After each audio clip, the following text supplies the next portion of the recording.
Story की opening होती है और हम वैन को देखते हैं जो बहुत ही डरी हुई थी क्योंकि फुयान जो सिटी का एक खतरनाक माफिया था वह वैन को मारने जा रहा था और बोलता है कि वह उसके साथ इतना अच्छा था लेकिन फिर भी उसने उसको धोखा क्यों दिया। लेकिन ये सब बस वैन का एक सपना होता है और फुयान पूछता है कि उसको क्या हुआ है, क्या उसने कोई डरावना सपना देखा है। वैन बोलती है कि हमारी जल्दी शादी होने जा रही है इसलिए मैं थोड़ी सी नर्वस हूँ। पर फुयान बोलता है कि नर्वस होने वाली क्या बात है, मैं सबको संभाल लूंगा और तुम्हें बस मेरी प्यारी सी दुल्हन बनके वेडिंग हॉल में आना है। और पता चलता है कि वैन माँ बनने वाली है इसलिए यान बोलता है कि मैं प्रॉमिस करता हूँ कि मैं बहुत ही अच्छा हस्बैंड और एक अच्छा फादर बनकर दिखाऊंगा। सही में फुयान को देखकर लग रहा था कि वह वैन से बहुत ही प्यार करता है, पर पता चलता है कि वैन एक अंडरकवर एजेंट है और वे फुयान के पास बस अपने मिशन के लिए आई थी और शादी वाले दिन ही वे अपने मिशन का अंजाम देने वाली थी। लेकिन ये सब करने के लिए उसका दिल गवाही नहीं दे रहा था। पर उसकी सीनियर बोलती है कि क्या तुम भूल चुकी हो कि तुम एक अंडरकवर एजेंट हो और तुमने अपना मिशन पूरा करने के लिए वादा किया था। वैन बोलती है कि मुझे अपना वादा अच्छी तरह से याद है इसलिए वे अपना अंजाम देने के लिए तैयार थी। जल्दी कोई आता है और वैन डर जाती है, पर वे बस मेड होती है और बताती है कि मिस्टर फू ने उनके लिए वेडिंग ड्रेस भेजा है और ट्राई करने को बोलती है। और अब वैन कल अपना मिशन पूरा करने के लिए तैयार थी।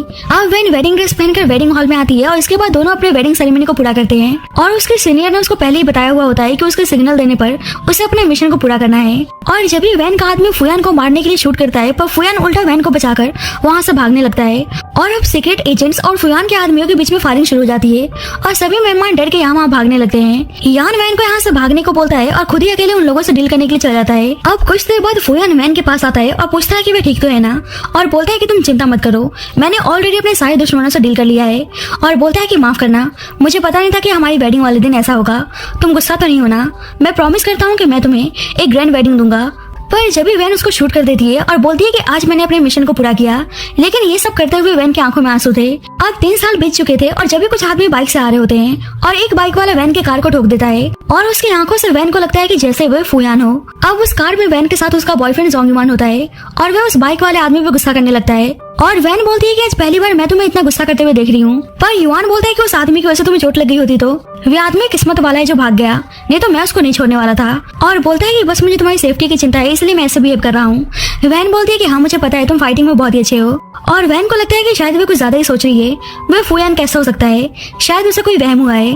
और पता चलता है कि युआन वैन से बहुत ही पहले से शादी करना चाहता था और उसने वैन को प्रपोज भी किया था, इसलिए बोलता है कि इस रिंग को अपने गले में पहन रहा हूँ और तुम्हारा मुझसे शादी करने का इरादा हो तो इस रिंग को मेरे गले से उतार लेना। और इसीलिए आज वैन उसके प्रपोजल को एक्सेप्ट कर लेती है जिससे युआन बहुत ही हैप्पी था और वैन भी हैप्पी थी कि उसकी शादी युआन से होने जा रही है। कुछ देर बाद युआन वैन को उसके घर छोड़ने आता है और वैन जा रही होती है तो देखती है कि वह बाइक वाला कोई और नहीं बल्कि फुयान है, इसलिए डर के मारे वहाँ से भाग जाती है। अब वैन को समझ में नहीं आ रहा था कि फुयान यहाँ पे कैसे आ सकता है और पता चलता है कि 3 साल पहले खुद उसकी सीनियर ने कंफर्म किया था कि फुयान अब मर चुका है और ये सुनकर वैन को यकीन नहीं होता है। बैक टू द प्रेजेंट और वैन को कहीं से आहट आती है और उधर गन पॉइंट करती है, पर जब भी पीछे से फुयान आवाज देता है कि आज 3 साल बाद तुमसे मिलकर बहुत ही अच्छा लगा और उसके गन को लेकर उनमें से सारी गोलियां बाहर निकाल कर फेंक देता है और बोलता है कि मैं तुम्हें क्या बुलाऊं, मेरी प्यारी वाइफ या अंडरकवर एजेंट। और पता चलता है कि वैन के शूट करने के बाद भी फुयान मरा नहीं था और उसके बाद वह जेल पहुंच गया था और बोलता है कि तुम्हें अंदाजा भी है कि जेल में मैंने तुम्हारी फोटो को कितनी बार देखा होगा। मैं हमेशा सोचता था कि मैं कितना पागल था जो मैंने तुम्हारी बातों पे यकीन किया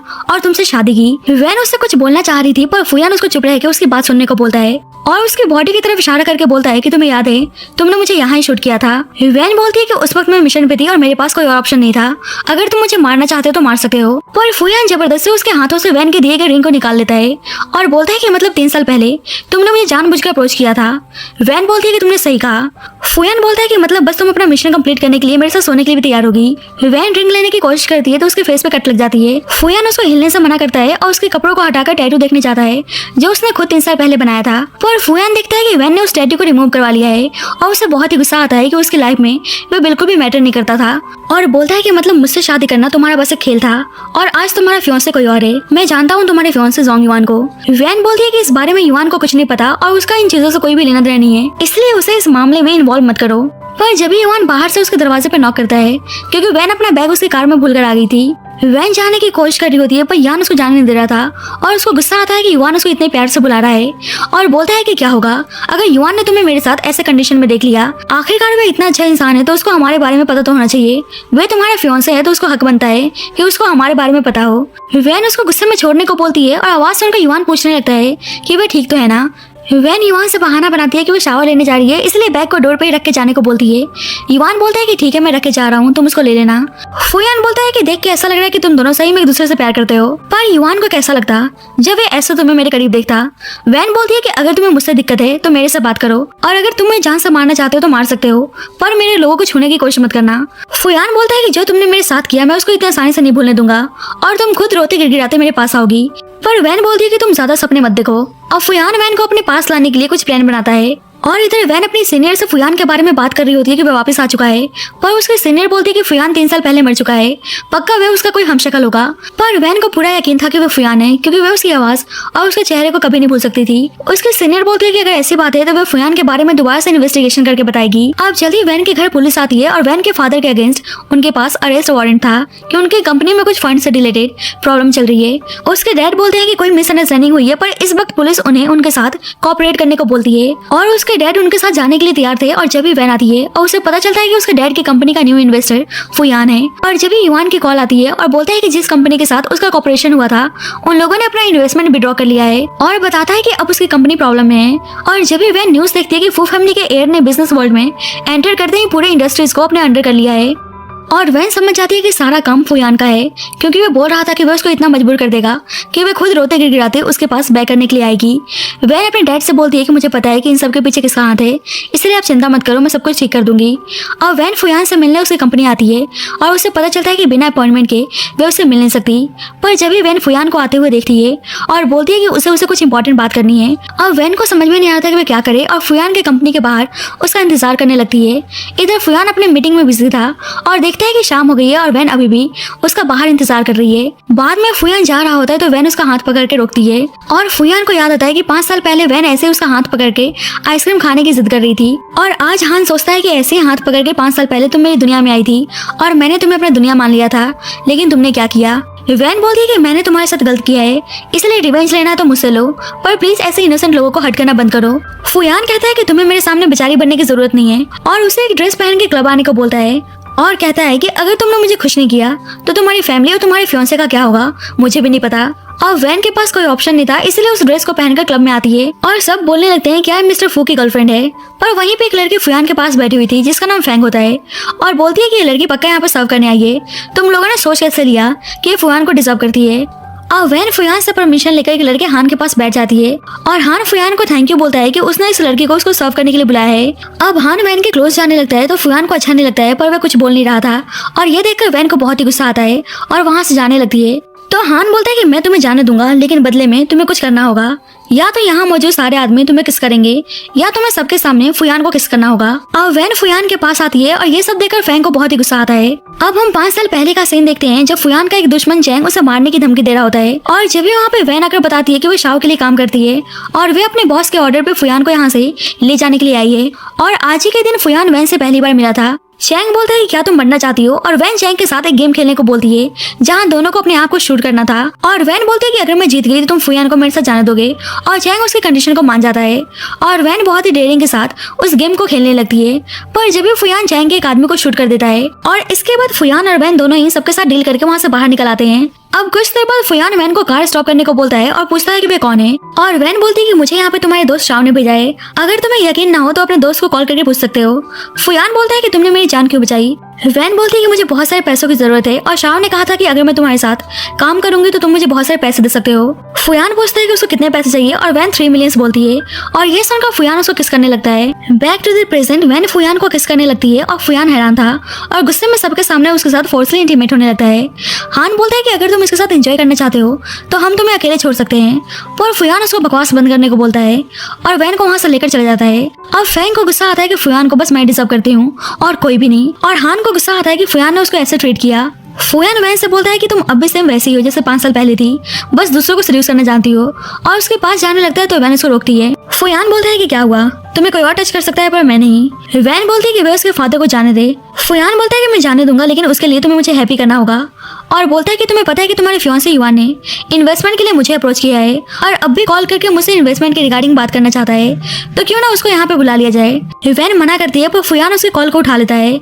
युवान उससे मिलने की बात करता है और फुयान बोलता है कि इस वक्त वे लिफ्ट में है और जल्दी आने वाला है। और इधर लिफ्ट के बाहर युवान उसका वेट कर रहा होता है और फुयान वैन को किस करने लगता है पर वैन उसको ऐसा करने से मना करती है। अब लिफ्ट का डोर ओपन होता है और फुयान युवान से बोलता है कि आज मैंने बहुत ड्रिंक कर लिया है और मैं खुद को कंट्रोल नहीं कर पा रहा, इसलिए हम किसी और दिन मीटिंग रखते हैं। और युवान बोलता है कि ठीक है और फुयान उसके सामने ही वैन को अपने साथ लेकर चल जाता है और वैन ने अपना फेस कवर किया होता है, इसलिए युवान उसको देख नहीं पाता है।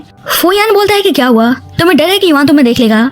वैन बोलती है कि बिल्कुल, युवान मेरा फियांसे है और मैं नहीं चाहती हूँ कि वे हम दोनों को ऐसे देखकर मिसअंडरस्टैंड करे। यान बोलता है कि तुम्हें सही में ऐसा लगता है कि तुम सब कुछ छुपा लोगी, मेरे पास हमारे रिलेशनशिप को पब्लिक करने के बहुत तरीके हैं। वैन बोलती है कि तुमने प्रॉमिस किया था कि अगर मैं यहाँ पे आऊंगी तो तुम कुछ नहीं करोगे। फुयान बोलता है कि कहा तो था पर तुमने मुझे अभी तक खुश नहीं किया और जब तक मैं खुश नहीं हो जाता मैं तुम्हें नहीं जाने दूंगा। वैन गुस्सा करने लगती है कि आखिरकार तुम कैसे खुश होने वाले हो। फुयान बोलता है कि तुम्हें क्या लगता है और वैन उसको किस करती है और बोलती है कि तुम यही चाहते हो ना और तुमने मुझे क्लब इसीलिए बुलाया ताकि सबके सामने मुझे एम्बैरेस कर सको और उस सबके बीच में छोड़ दिया ताकि मुझे टॉर्चर कर सको और वह सब देखकर पक्का तुम्हें खुशी मिल रही होगी। फुयान बोलता है कि तुम्हें क्या लगता है इतना होने के बाद मैं तुम पे दया दिखाऊंगा, तुम चाहती हो ना कि मैं तुम्हारे डैड को छोड़ दूं तो उसके लिए तुम्हें मेरा खिलौना बनकर मेरे पास रहना होगा और उसके बाद मैं डिसाइड करूंगा कि मुझे क्या करना है। और उसको किस करने लगता है और उसके साथ जबरदस्ती इंटीमेट होता है।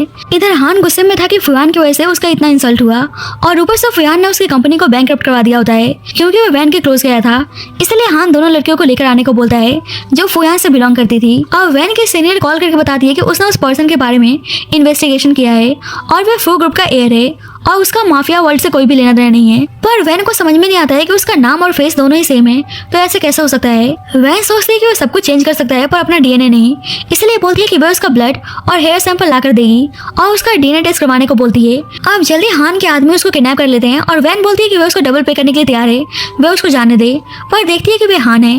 अब जल्दी वहाँ पे हान के आदमी फैंग को भी लेकर आते हैं और फैंग गुस्सा करने लगती है कि मैं फुयान की गर्लफ्रेंड हूँ और फिर भी तुम लोगों ने मुझे टच करने की हिम्मत की। हान उसे थप्पड़ मारता है और बोलता है कि आज मैं तुम दोनों के साथ खेलना चाहता हूँ क्योंकि तुम दोनों यान से बिलोंग करती हो। और हान के आदमी फैंग के साथ बदतमीजी करके उसकी वीडियोस बनाने लगते हैं और हान उसके चेहरे को खराब करने चाहता है।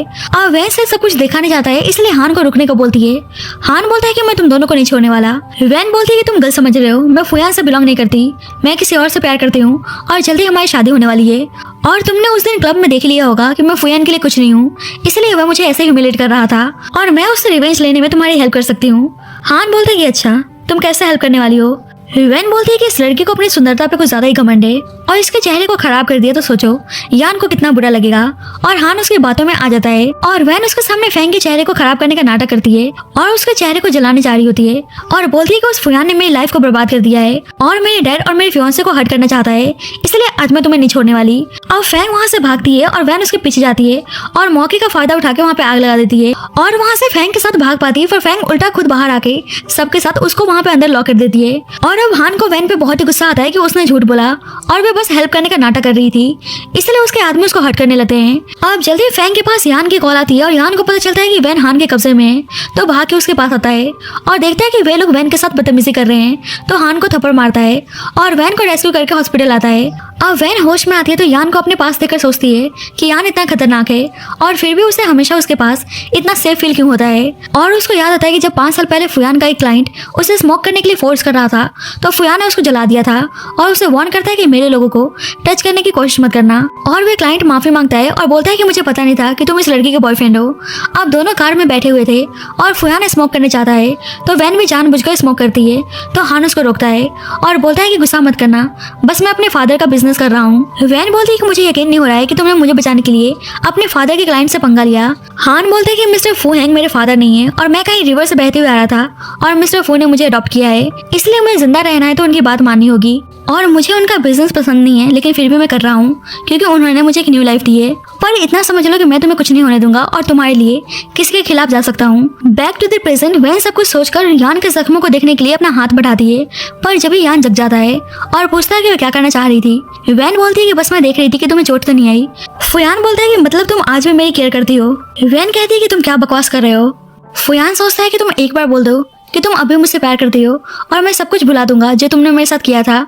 और उसके पास जाता है, पर जब भी वैन बाहर से युवान अपने डैड की आवाज़ सुनती है, इसलिए फुयान को धक्का देती है। युवान आकर बोलने लगता है कि तुम ठीक तो हो ना, माफ करना मेरी गलती है कि मैं तुम्हें प्रोटेक्ट नहीं कर पा रहा। और उसके डैड पूछते हैं कि वे ठीक तो है ना, और वैन बोलती है कि बिल्कुल ठीक है। अब युवान फुयान को देखकर हैरान था और पूछता है कि आप यहाँ पे क्या कर रहे हैं। फुयान बोलता है कि मैं जानना चाहता हूँ कि मिस वैन मेरे बारे में क्या सोचती हैं। वैन बोलती है कि फुयान बहुत ही ज्यादा काइंड हार्टेड पर्सन है और इन्होंने आज मेरी जान बचाई है। और ये सुनकर वैन के डैड फुयान को थैंक यू बोलते हैं। और फुयान बोलता है कि अगर आप लोगों को किसी चीज की जरूरत हो तो मुझे याद करना, और वहाँ से चला जाता है। युवान बोलता है कि मिस्टर फू हमेशा इतना कोल्ड नजर आते हैं, मुझे लगा नहीं था कि वे दूसरों की मदद भी करते हैं, हमें उनको थैंक यू बोलना चाहिए। अब रात में युवान वैन के वार्ड में था और जब भी वैन के पास फुयान का मैसेज आता है और उसको चुपचाप नीचे आकर मिलने की धमकी देता है। अब युवान सो रहा होता है, इसलिए वैन चुपके से वहां से चली जाती है। कुछ देर बाद युवान की नींद खुलती है तो देखता है कि वैन नहीं है और उसको लगता है कि शायद वे बाहर घूमने गई है। अब वैन बाहर आती है तो युवान उसको अपना कोट उठाता है क्योंकि बाहर ठंड थी और पूछता है कि तुम युवान के साथ कब से हो। वैन कहती है कि उसका क्या मतलब है। फुयान बोलते हैं कि मुझे लगा नहीं था कि तुम्हारी जैसी हार्टलेस लड़की किसी को पसंद भी कर सकती है, और मैं देख रहा हूँ कि अब तुम काफी जेंटल और एलिगेंट टाइप की हो चुकी हो, ये सब कैसे हुआ। वैन बोलती है कि मैं इस बारे में बात नहीं करना चाहती। फुयान कहता है थैंक यू जो इतने सालों तक तुमने मेरे साथ प्यार का नाटक किया। वैन कहने लगती है कि तुमने मुझे ये सब बात करने के लिए यहाँ पे बुलाया है, मुझे तुम्हारी बातों में कोई भी इंटरेस्ट नहीं है, और वहां से जाने लगती है। तो फुयान उसको रोककर उसके साथ जबरदस्ती इंटीमेट होने लगता है और ये सब युवान देख लेता है। फुयान बोलता है कि तुम्हें यहाँ पे अनकंफर्टेबल फील हो रहा होगा, इसलिए उसको बाहर लेकर आता है और बोलता है कि मैं तुम्हें 2 दिन का टाइम दे रहा हूँ, युवान से ब्रेकअप कर लो। वैन बोलती है कि आखिरकार मुझे तुम्हारी बात क्यों माननी चाहिए। फुयान बोलता है कि इस वक्त तुम मेरे साथ नेगोशिएट करने की कंडीशन में नहीं हो क्योंकि तुम बस मेरे लिए खिलौना हो और कुछ नहीं, और जब तुम्हारे साथ खेलकर मैं थक जाऊंगा तो मैं तुम्हें जाने दूंगा। अब ये सब देखकर युवान को बहुत ही बुरा लगता है क्योंकि उसने ऐसा कुछ उम्मीद नहीं किया था।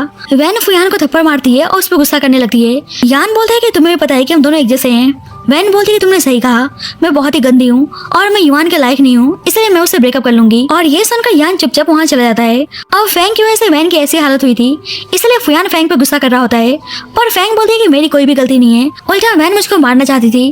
पर हान के आदमी बताते हैं कि फैंग ही वैन को लॉक करके बाहर चली गई थी और हमें पता नहीं था कि वैन आपसे बिलोंग करती है, इसलिए हमने उसको हर्ट कर दिया, प्लीज हमें माफ कर देना। फैंग कहती है ये लोग झूठ बोल रहे हैं। यान बोलता है कि एक तो तुमने लोगों के सामने झूठ बोला कि तुम मेरी गर्लफ्रेंड हो और ऊपर से तुमने वैन को लॉक करने की हिम्मत की, इसलिए उसको पनिश करने को बोलता है। पर फैंग कहती है कि इन लोगों के पास वीडियो है और आपको पता चल जाएगा कि वैन आपके बारे में क्या सोचती है। और फुयान देखता है कि जब वैन बोल रही होती है कि वह अपने फियांसे से प्यार करती है और उससे शादी करने वाली है और वह उसका रिवेंज लेने में हेल्प कर सकती है। फैंग कहने लगती है कि आपने देख ही लिया होगा कि आपकी प्यारी बहन आपसे प्यार नहीं करती। फुयान बोलता है कि वह किसी से भी प्यार करे मुझे फर्क नहीं पड़ता और उसको पनिश करने को बोलता है। और उसके जाने के बाद वे लोग फैंग के साथ जबरदस्ती करने लगते हैं। अब युवान वैन को वेडिंग ड्रेस ट्राई करवाने के लिए लाता है और बोलता है कि सारी मेरी गलती है, मैं तुम्हें प्रोटेक्ट नहीं कर पाया, क्या तुम अब भी मुझसे शादी करने के लिए तैयार हो।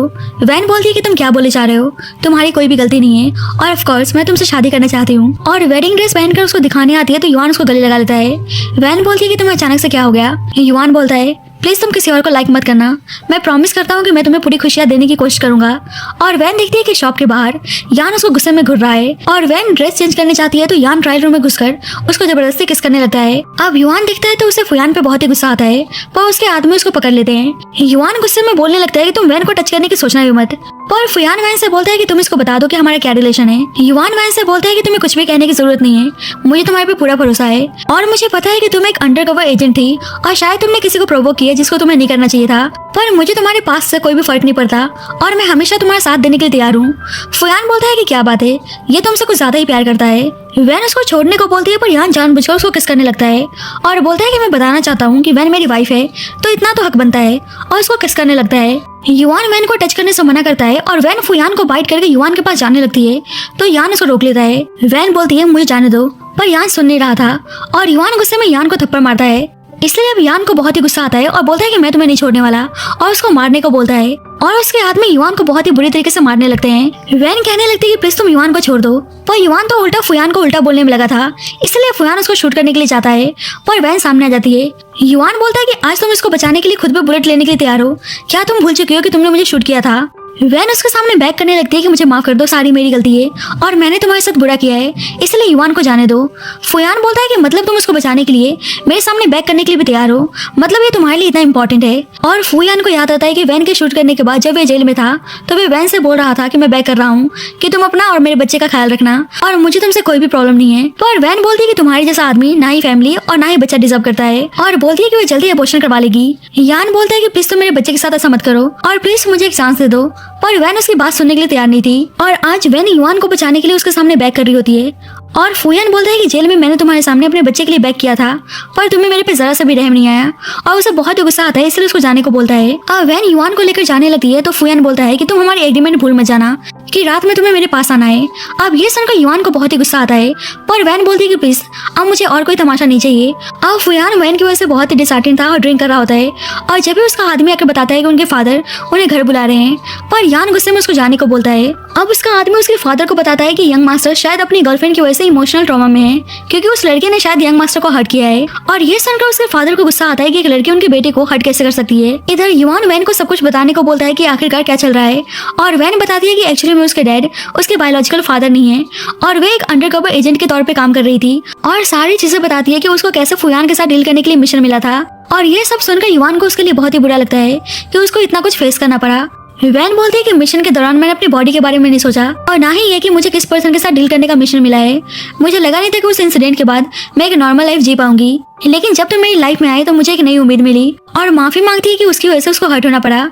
युआन बोलता है कि मुझे कोई भी प्रॉब्लम नहीं है और पूछता है कि क्या उसके मिशन के दौरान उसका बॉयफ्रेंड फुयान था और वैन हाँ बोलती है। युआन पूछता है कि क्या वह अभी भी फुयान से प्यार करती है। अब वैन कुछ बोलती है कि जब भी फुयान के फादर के आदमी वहाँ पहुंचकर युआन को हर्ट करने लगते हैं और वैन को ऐसे दिखाने की कोशिश करते हैं कि युआन ने फुयान को फिंगर दिखाने की कोशिश की थी, इसलिए वह युआन के फिंगर को कट कर रहे हैं और वैन युआन की ऐसी हालत को देखकर डर जाती है। अब जल्दी इस बारे में फुयान को पता चलता है कि उसके फादर ने वैन के फियांसे के फिंगर को कट करने का ऑर्डर दिया था। इधर वैन युआन को हॉस्पिटल लेकर आती है और डॉक्टर बताता है कि उन्हें युआन के सर्जरी के लिए उसके कटे हुए फिंगर की जरूरत है और वैन को पता था कि वे लोग उस फिंगर को एक पॉली बैग में रख रहे थे। डॉक्टर उसको जल्दी से जल्दी उस फिंगर को लेकर आने को बोलता है, इसलिए वैन भागकर जा रही होती है और जब भी फुयान आता है और वैन उसे युआन का फिंगर देने के लिए बैक करने लगती है।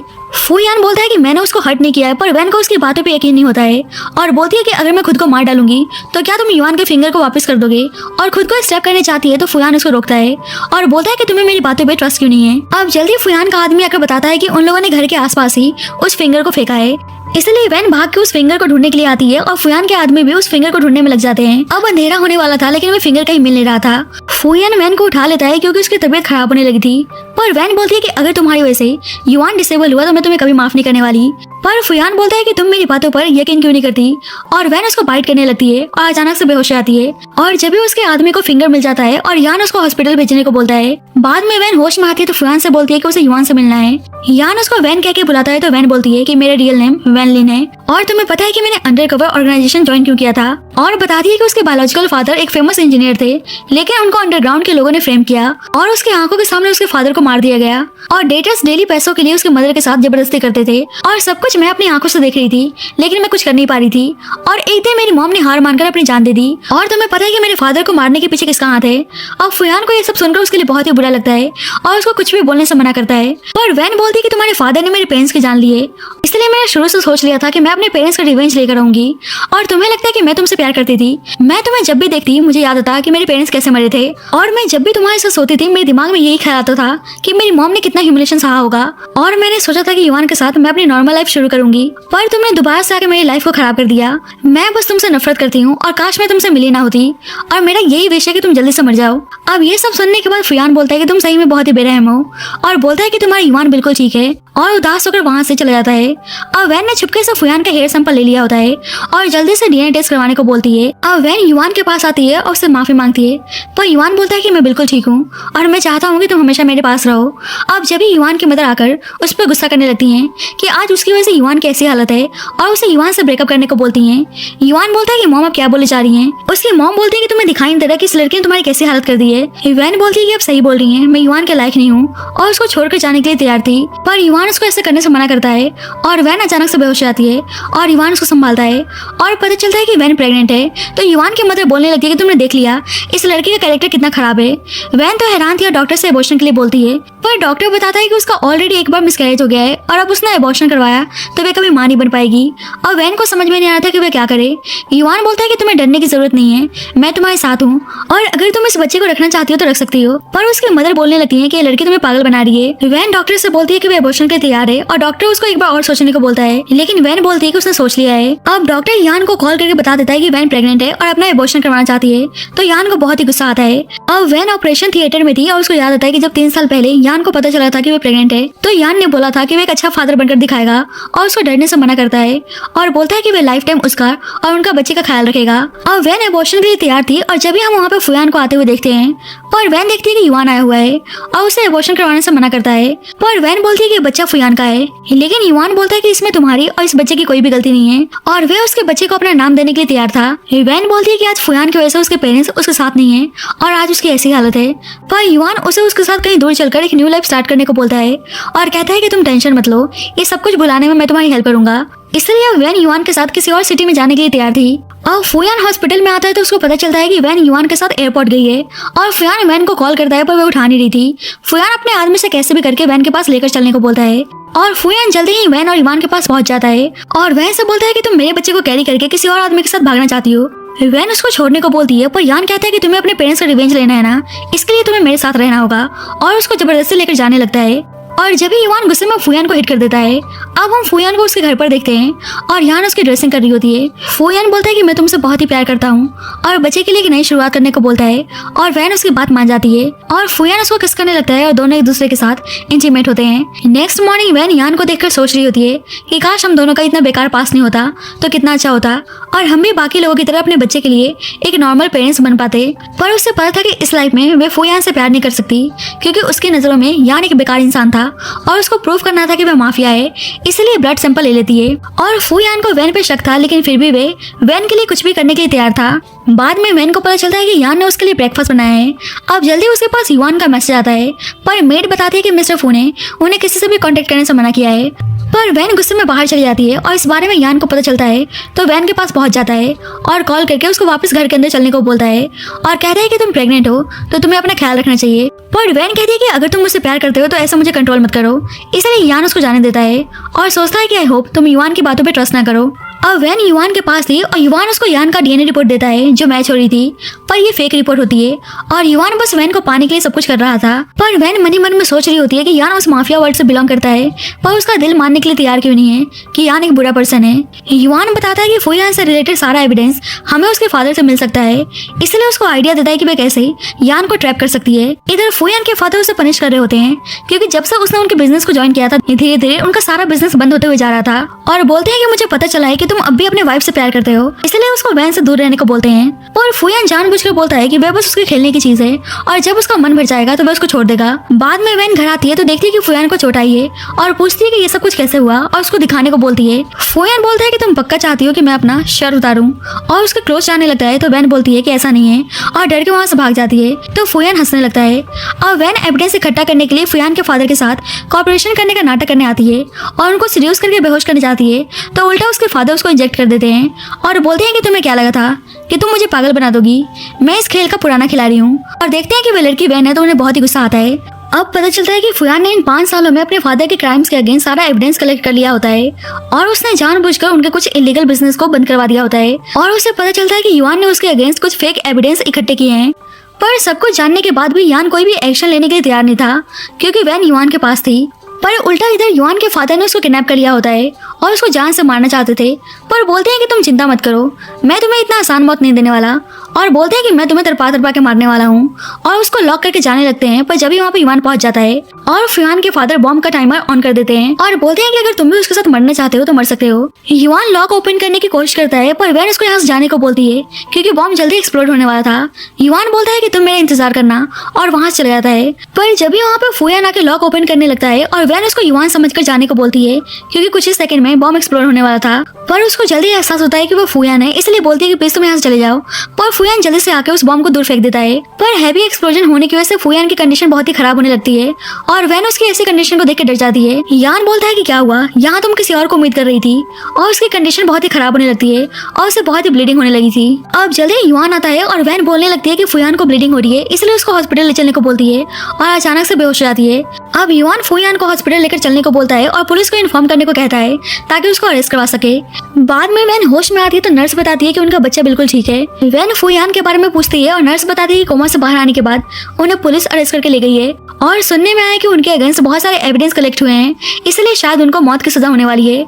और ये जानकर वैन को बहुत ही बुरा लगता है और उसको जल्दी पता चलता है कि युआन ने उसको फेक डीएनए रिपोर्ट दिखाया था और फुयान किसी भी क्राइम में इन्वॉल्व नहीं है। और फिर भी युआन ने उसके अगेंस्ट फेक एविडेंस पुलिस को सबमिट किए थे और अब युआन का यही इरादा था कि फुयान को मौत की सजा हो। और ये जानकर वैन को बहुत ही बुरा लगता है और सुनती है कि फुयान अपने फादर के अगेंस्ट जाकर उसका रिवेंज लेना चाहता था, इसलिए उसने अपने फादर के अगेंस्ट बहुत सारे एविडेंस कलेक्ट किए थे। पर युआन ने अब उसको जेल भिजवा दिया होता है। वैन को यकीन नहीं होता है कि युआन इतना बेकार आदमी है और सोचती है कि मैं फालतू में फुयान से नफरत करती हुई आई थी, जबकि फुयान हमेशा से मेरे लिए इतना अच्छा था। बाद में युआन वैन के पास आता है तो वैन को उसको देखकर उल्टी आती है, पर बहाना बनाती है कि प्रेगनेंसी की वजह से उसको मॉर्निंग सिकनेस हो रही है और बोलती है कि उसको जल्दी घर जाना है। पर युआन बोलता है कि बाहर उसके लिए सेफ नहीं है क्योंकि फू ग्रुप पूरी तरह से डिस्ट्रॉय नहीं हो पाई है। बाद में वैन फुयान से मिलने के लिए जेल आती है और पूछती है कि तुम कैसे हो और बोलती है कि थैंक यू जो तुमने हमारे बच्चे को बचाया और बोलती है कि हमारा बच्चा बिल्कुल ठीक है और तुम जब भी जेल से बाहर आओगे मैं तुम्हारा इंतजार करने के लिए तैयार हूँ, चाहे मुझे तुम्हारे लाइफ टाइम ही इंतजार क्यों ना करना पड़े। पर सब कुछ सुनने के बाद फुयान गुस्से में वहाँ चला जाता है और ये सब कुछ युआन देख रहा होता है। बाद में युआन वैन के घर आता है तो वैन उसको देखते ही डोर बंद करने लगती है। युआन बोलता है कि मतलब तुम्हें सब कुछ पता चल गया। वैन उसको यहाँ से जाने को बोलती है पर फुयान बोलने लगता है कि हमेशा से तुम्हारे दिल में फुयान ही क्यों है। वैन बोलती है कि तुम्हें पता है ना कि तुमने क्या किया, तुमने जानबूझकर उसको फ्रेम किया है। युआन बोलता है कि हाँ, वैसे मुझे उस बहरे इंसान के लिए बहुत ही बुरा लग रहा है। वैन बोलती है कि उसका क्या मतलब है। युआन कहता है कि तुमने जो भी फुयान को बोला उसने तुम्हारी एक बात भी नहीं सुनी क्योंकि उस एक्सप्लोजन के बाद फुयान को सुनाई देना बंद हो गया है, इसलिए वह हियरिंग एड मशीन लगाकर सुनने की कोशिश कर रहा था। और ऊपर से जो भी तुमने फुयान को बोला मैंने सब कुछ चेंज करवा दिया। और तुम्हें पता है कि उसके पास क्या मैसेज पहुंचा कि मैं तुमसे कभी भी शादी नहीं करने वाली क्योंकि मैं युआन से प्यार करती हूँ और मैं चाहती हूँ कि तुम लाइफ टाइम इस जेल में ही सड़ते रहो। और ये सब जानने के बाद वैन को युआन पर बहुत ही गुस्सा आता है और पूछती है कि उसने ऐसा क्यों किया। युआन बोलने लगता है कि इतने सालों से मैं तुम्हारे साथ था और तुम्हारा इतना ख्याल रखते हुए आ रहा था, लेकिन तुमने क्या किया, ऊपर से तुम फुयान से प्रेग्नेंट हो गई और मुझको साफ दिखाई दे रहा था कि तुम्हारे दिल में बस फुयान है। वैन गुस्से में उसको जाने को बोलती है पर युआन उसके साथ जबरदस्ती करने लगता है तो वैन पहले उसको और फिर खुद को मारने की धमकी देती है। अब जल्दी वहाँ पे वैन की सीनियर आती है और युआन ने एविडेंस के साथ छेड़छाड़ की थी और उसने पुलिस को गलत इन्फॉर्मेशन दिया था, इसलिए पुलिस उसको अरेस्ट करके ले जाती है। और युआन जाते जाते बोलता है कि मैं कभी भी नहीं चाहता कि तुम खुश रहो। अब वैन की सीनियर उसे फुयान का रियल इन्फॉर्मेशन देती है और उसे पता चलता है कि रियल फुयान 6 साल पहले ही मर चुका था और जो 5 सालों से फू फैमिली का एयर बन के रह रहा था उसका नाम पेयान होता है। और ये जानकर वैन को बहुत ही रोना आता है कि वे यान को गलत इंसान समझकर इन 5 सालों से नफरत करती हुई आई थी, जबकि यान उसके साथ इतना अच्छा था। वैन की सीनियर बोलती है कि तुम चिंता मत करो, हमारे पास एविडेंस है और हम यान के नेम को क्लियर कर सकते हैं। पर जल्दी उन्हें पता चलता है कि फुयान मर चुका है और ये सुनकर वैन को यकीन नहीं होता है और वे भागकर जेल जाती है, उसे बाहर आने को बोलती है। और आज उसको बहुत ही रोना आता है कि आखिरकार उसने उसको गलत क्यों समझा। और जब भी वहाँ पे यान आता है लेकिन सब कुछ ये वैन का वहम होता है। उसके सीनियर उसको काम होने को बोलती है पर वैन कहती है कि यान इतना अच्छा इंसान था, वह मर कैसे सकता है। सीनियर बोलती है कि तुम्हें इस बात को एक्सेप्ट करना होगा कि यान मर चुका है। उस एक्सप्लोजन के बाद उसकी कंडीशन बहुत ही खराब हो गई थी और तुमने खुद अपनी आंखों से देखा था। पर वैन इस चीज को मानने के लिए तैयार नहीं थी कि यान मर चुका है और अचानक से बेहोश हो जाती है। अब हम 3 महीने बाद का सीन देखते हैं और वैन ने अपने बच्चे के लिए खुद को नॉर्मल कर लिया होता है, लेकिन अभी भी उसे यान की बहुत ही याद आ रही होती है। और जल्दी न्यूज में सुनती है कि एक स्पेशल अंडरकवर एजेंट ने 3 महीने के अंदर अंदर अंडरग्राउंड माफियाज को पूरी तरह से खत्म कर दिया है और अब फुयान के फादर भी जेल में थे। और वैन को डाउट होता है कि कहीं वह स्पेशल एजेंट यान तो नहीं है, लेकिन फिर उसको लगता है कि शायद उसका वहम है। पर जल्दी यान उसके पास आता है और यान को जिंदा देखकर वैन को यकीन नहीं होता है और उसको पिंच करने लगती है। यान बोलता है क्या तुम मुझे दोबारा से मारने की कोशिश कर रही हो। वैन उस पर गुस्सा करने लगती है पर यान उससे माफी मांगता है कि उसने झूठ बोला। वैन बोलती है कि तुम जिंदा थे और फिर भी तुमने एक बार भी मुझसे मिलने की कोशिश नहीं की। यान बताता है कि वह अपने सीक्रेट ऑपरेशन के लास्ट स्टेज पर था, इसलिए उसे अपनी मौत का झूठा नाटक करना पड़ा ताकि अंडरग्राउंड होकर उन माफियाज का पर्दाफाश कर सके। और बोलता है कि प्लीज तुम गुस्सा मत हो, क्या हमारे बच्चे को अच्छा लगेगा कि उसके मॉम डैड आपस में फाइट कर रहे हैं। और वैन इमोशनल होकर उसको गले लगा देती है। यान बोलता है कि तुमने जेल में बोला था कि तुम मेरा इंतजार करोगी, लेकिन मेरी हियरिंग एड मशीन में कुछ और ही मैसेज रिसीव हुआ था, पर मैं तुम्हारे लिप्स को रीड करके समझ गया था कि तुम क्या बोल रही थी। और उसको प्यार से किस करता है और इसी के साथ इस स्टोरी की हैप्पी एंडिंग होती है।